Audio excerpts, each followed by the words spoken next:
اپی مسیح دکاوم مسیحی بمرگو ایمان که سر صورتی خدا به ایمان که حیاتی گنده ته غیراندن هویوک چه ده مسیح سر روشیه دانکر وگو انصمتم دمتدو دقیقاً این که روشیه بگرن نه اجباری دقیقاً این که روشیه بگرن دبه روشکی خو معقول بینن متى شاش داوشاش وشکی را حال مادن دبه روشکی خود قلبینن معنیش خالکی را واره خیان و نور روشی گرتی ابوار دبیم و مکافأه خبر له دبه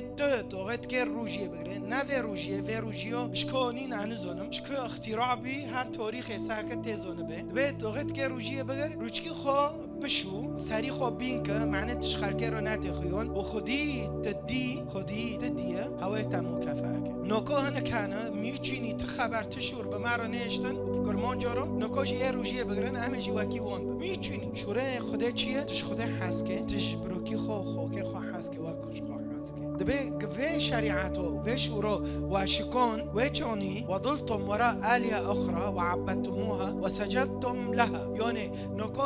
پر ملاهای دوی میدو ایمان و تقوی تسر ولو چه دکن قچکی خورده به وار معنی ثواب وار اشتراجی بکن کلو پیره بر احفاده خو او بر قچکی خو وار تجی وار کلاک ما تجی واکی ما بکه تجی آنا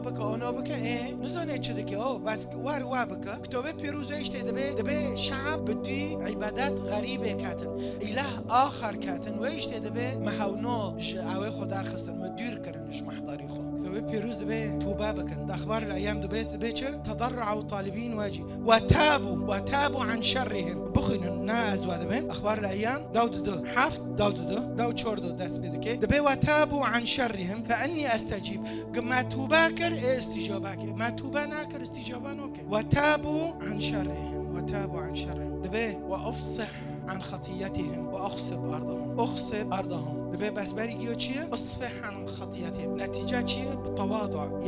تواضعاتهم پیش خدا یا رب او کی کسی نوکم وقت خوزه از که بکم یک از که وارم بتواضع اددیه از که توبه بکم اسی از که بخوزم خطیه معاف کی هر وازو تو محتاج ویتشنون ملتی ما نبدو روچکو با ملا خیرات هبه اشته من و اشته فلانی بس اشته قچکو اشته عیب پوری مثل پی بیه اوکی تو داره کیجام کنیسه انوزانم و تلوی کنیسه ولا تل اروپا تمیت که حسابی خلقه بکه بس که حسابی خودی خونه که رو کش رو از تو واکل پیشه بسکنه